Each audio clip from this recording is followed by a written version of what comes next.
Soccer is described as a beautiful game. The ball movement, the interconnectedness between players, everything flows together seamlessly. What happened to basketball?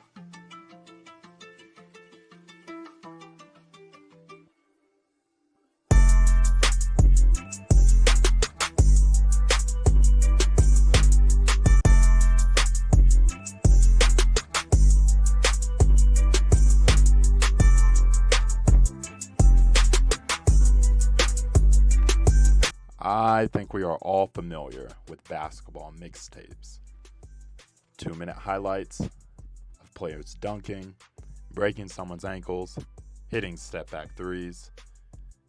You get the point. These are exciting plays that occur during the course of a game.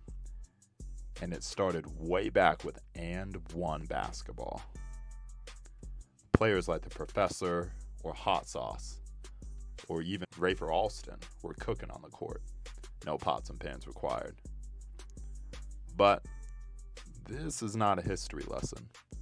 I want to discuss why the game today, specifically here in America, seems to have devolved into a boring slog of watching the same player attempt the same move over and over and over again, only to shoot 30% from the three-point line, or to have his teammates standing in the corner and watch them play basketball?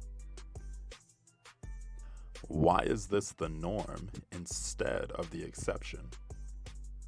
Part of the issue is what I brought up earlier, mixtapes. Or said in a different way, creating highlights that you can post to social media.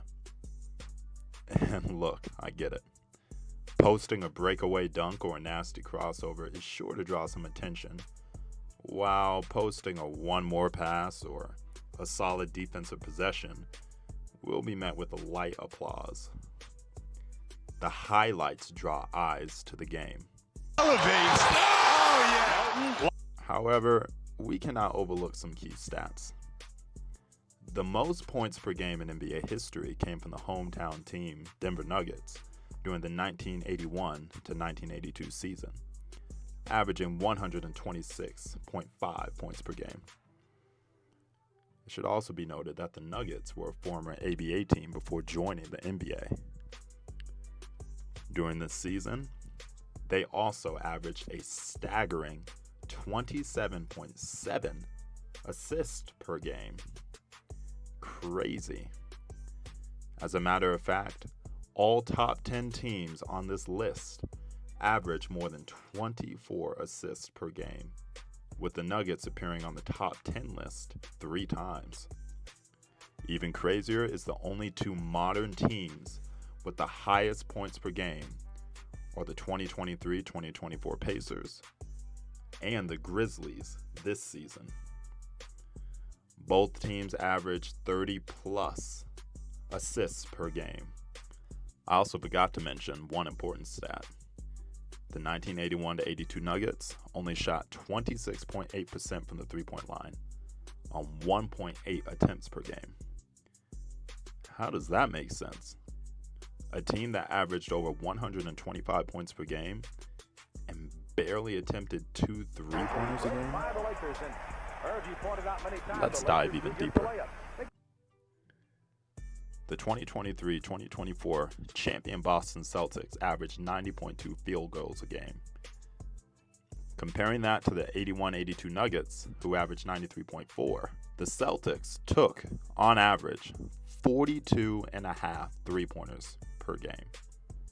Crazy, right? It is even more staggering when you look and see that they averaged 5 fewer points than the all-time points per game team, Denver Nuggets. However, we must go deeper here. If the Nuggets were so dominant on offense, why didn't they win a championship in 81-82? They finished the season with a 46-36 record and 4th in the Western Conference. They also lost to the Phoenix Suns in the first round that year. How does that make sense? Juxtaposing this against the Boston Celtics, who finished 64-18, first in the Eastern Conference, and capped it all off by winning the NBA championship. When looking at both teams, we can point out one main factor to their success: ball movement. Even though the Nuggets did not win a title, they showed early signs of the type of team-friendly approach that leads to ultimate success. Which leads into the second part of this video. I've only been in the game for about 4 years now, and trust me, I have made my fair share of mistakes. One thing I can say, though, is I have always pushed for team basketball over the one-man show. And the one-man show is dominating the AAU culture here in America. I mean, we've all seen it. AAU teams with top-name guys playing in packed gyms only for one player to take 20-plus shots per game. A disgruntled parent starts their own AAU team where their son or daughter is the star of the show. It's sad. Sad that team-centric basketball is basically non-existent. It is rare to find teams playing club ball that average more than 10 assists per game.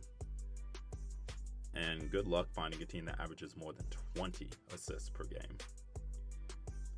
But why is that pervasive culture here in America? There is a misconception that scoring the most individual points somehow leads to a scholarship, which is only a half-truth. Looking at the college landscape today, we can all see that college coaches have the luxury of choice versus 20 or 30 years ago. The transfer portal is like the wild, wild west.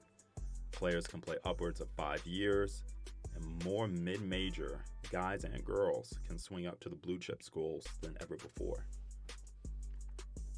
That means scoring the basketball can come much easier from seasoned players who are already in the college system. You must be asking yourself then, Coach A, college coaches do not just want a player who can only play defense. And you would be correct, to a point. You see, high school and AAU basketball should be all about one word: development. Plain and simple. And it should be noted that if you have to score all of your team's points, you're probably not playing on a very good team.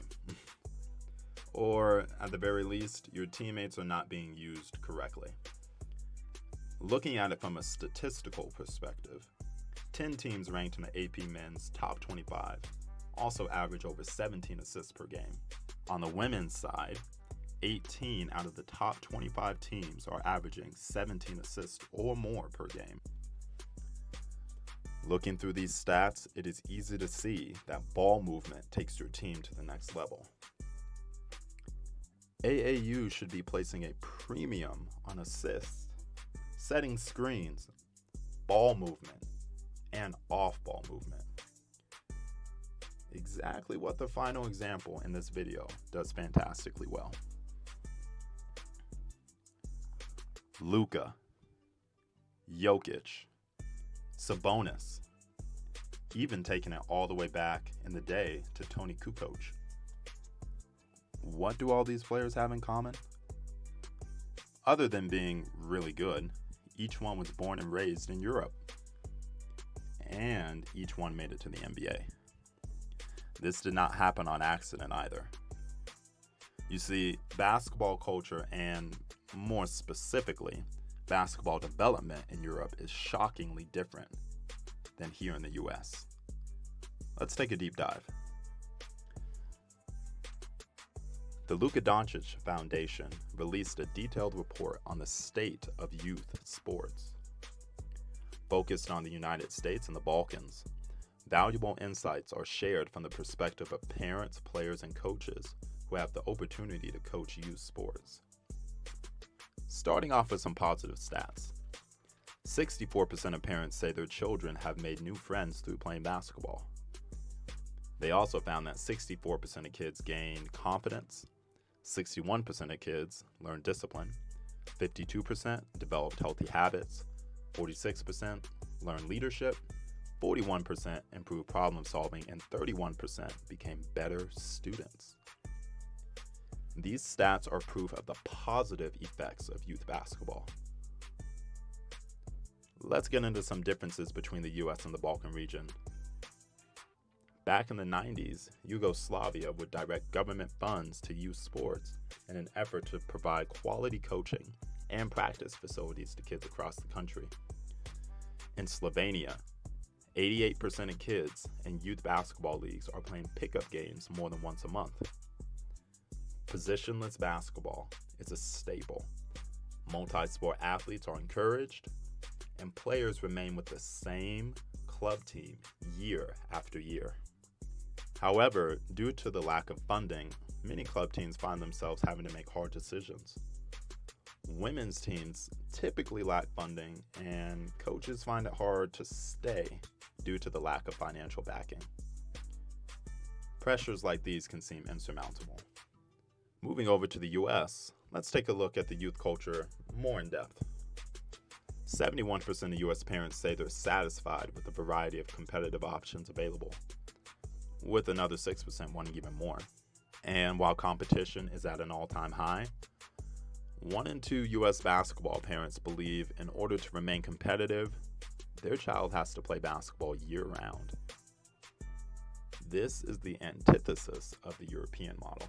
For the past 4 years, I have watched and coached in hundreds of club team games.